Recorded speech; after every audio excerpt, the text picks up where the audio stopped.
Welcome in, everybody. Again, my name is Delaney. I get to do really great marketing work for Lupus Foundation of New England, including these interviews that we're doing for Lupus Awareness Month. And today I am joined by a really great member of our community, Aida, who's going to tell us a little bit about her story and her journey with lupus. So, Aida, do you want to introduce yourself? Thank you. Thank you, Jelani, for having me here today. Sure. I've been living with lupus for over 30 years. It's been what I call a roller coaster ride with up and downs. I got involved with a foundation probably 10 years after my, maybe 10 years, right after I was diagnosed with lupus. And I started going to their walk. I was introduced to the foundation by my doctor at the time up in Boston. And I wanted to find a way to give back and get involved. As you can imagine, 30 years ago, there was not much about lupus.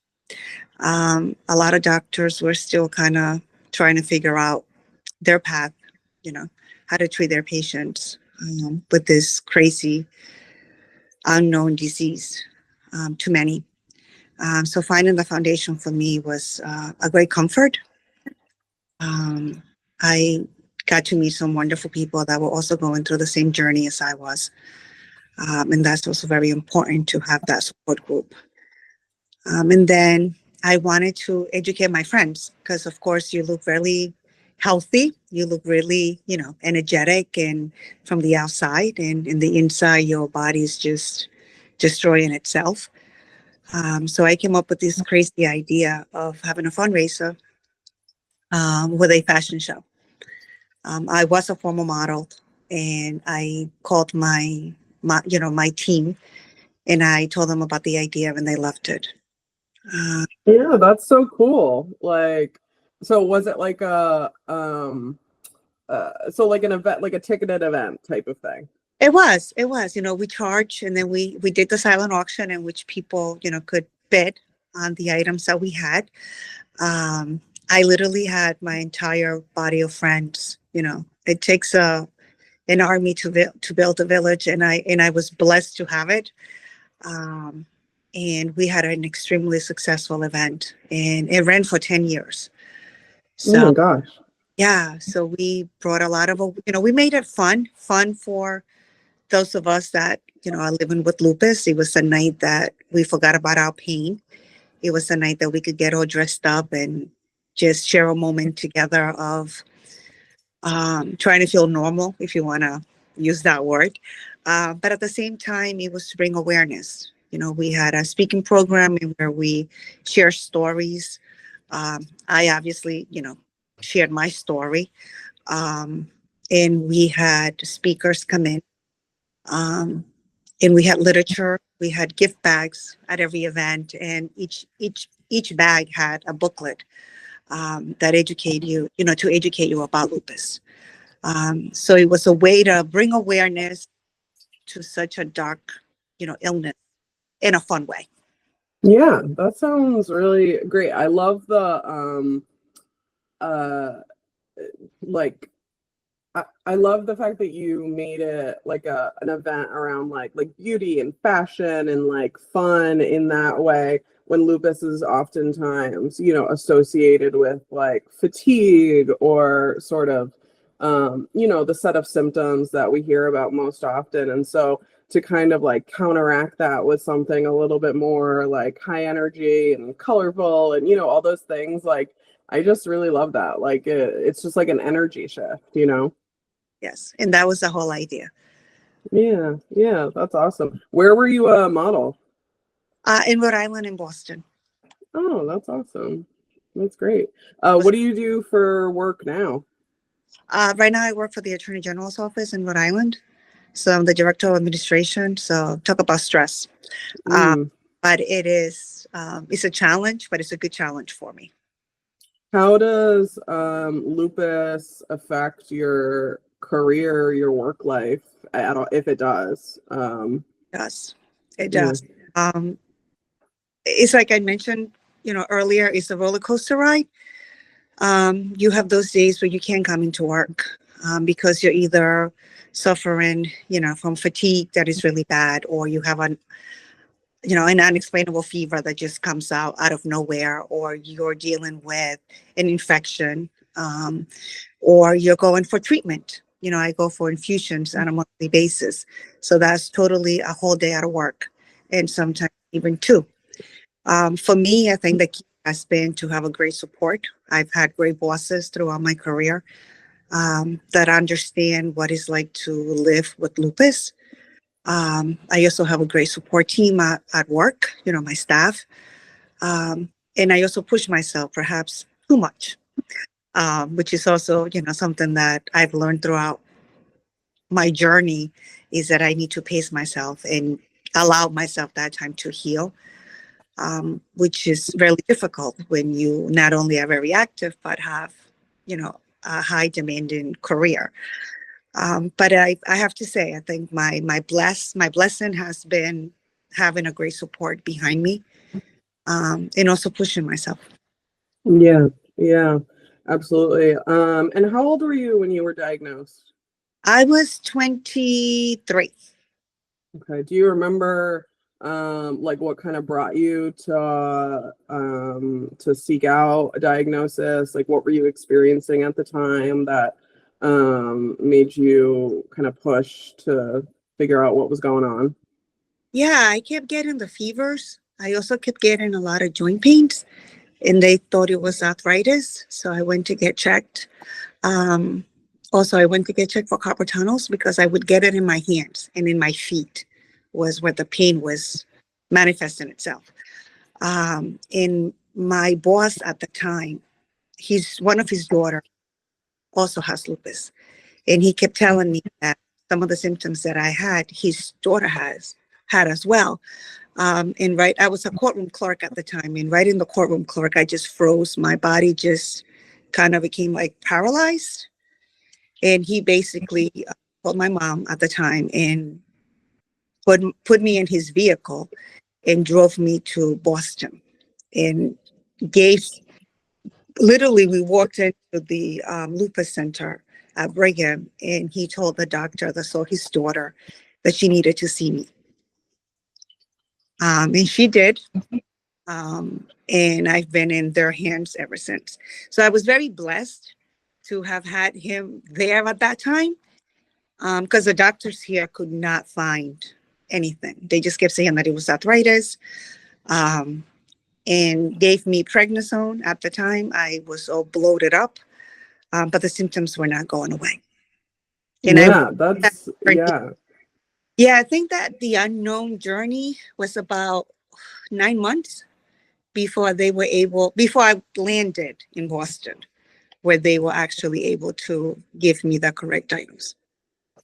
Oh my goodness. Yeah. I mean, it's horrible to say, but that's actually probably one of the shorter sort of journey lengths that lupus patients, I've talked to some folks over the course of the last month that, it took them years to get a diagnosis because they didn't have somebody in their life like you had that, kind of pointed at those symptoms like this is what's going on, and it's so, and it looks so different for every person that, that's what makes it such a hard disease to diagnose and manage, as I'm preaching to the choir here, but yeah.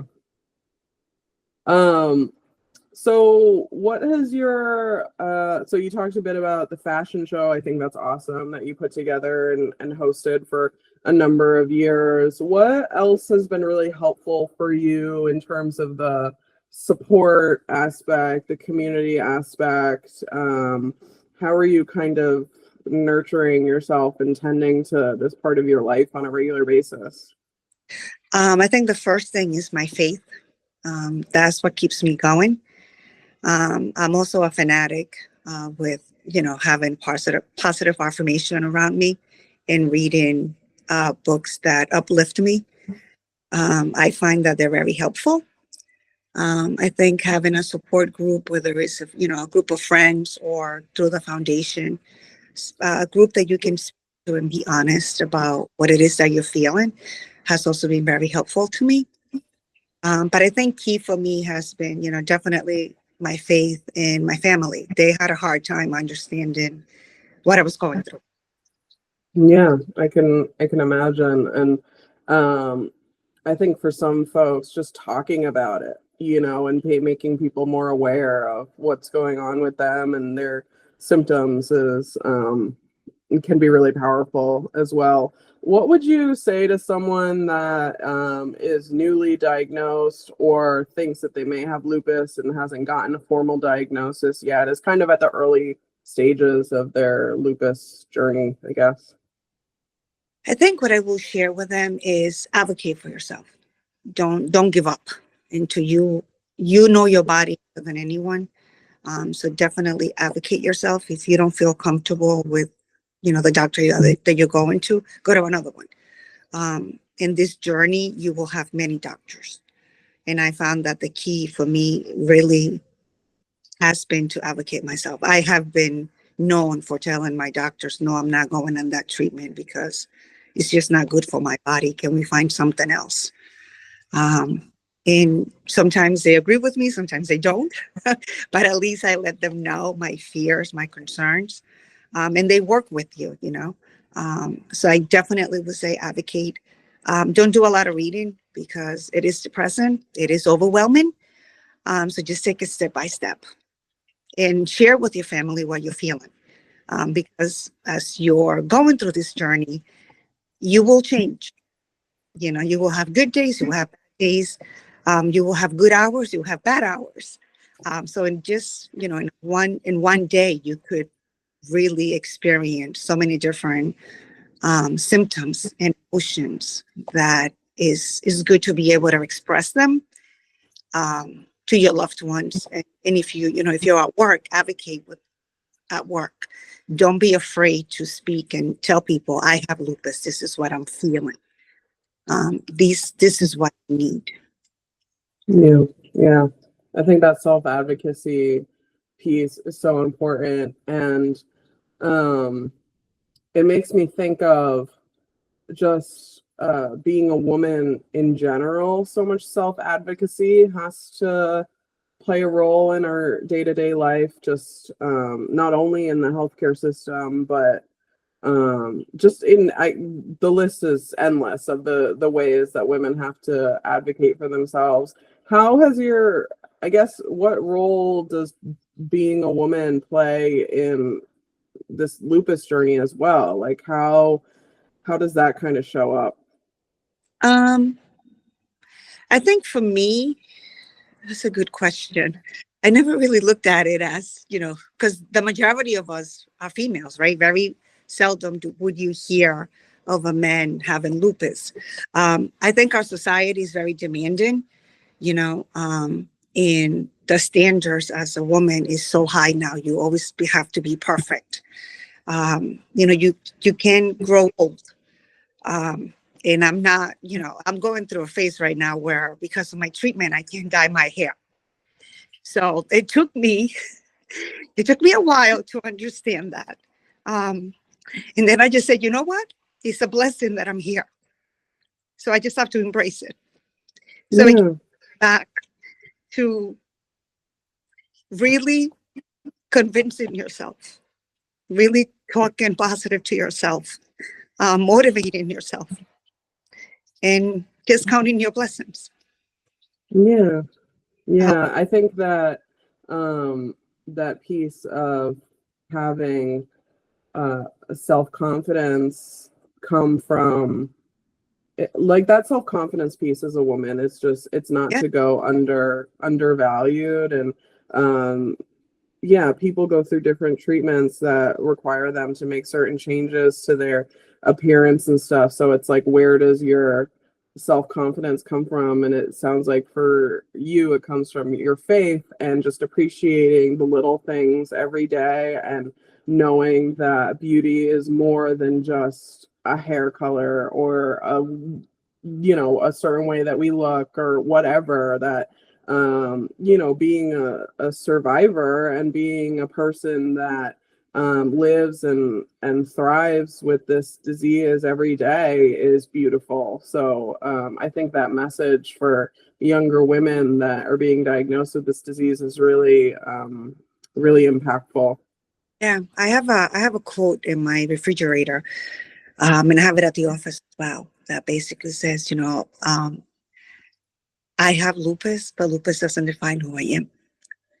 And there's so much more that I can give, that just having a pretty face or, a fit body or the perfect hairdo, is who you are. It's the inside of you. Is what you give. Yeah, absolutely. Well, thank you so much for talking to us a bit today. I think that we touched on some of the aspects that oftentimes go under acknowledged when it comes to chronic disease. That, of course, there's the symptoms and the treatments and the doctors and the research and the sort of medical side, but the human side, the living with this on a daily basis and having it impact every area of your life, I think is something that isn't talked about enough. So I appreciate you being vulnerable with us, and I think it's going to help some people. So Thank you. It's been a pleasure. Thank you for having me, and hopefully we'll find a cure within my time.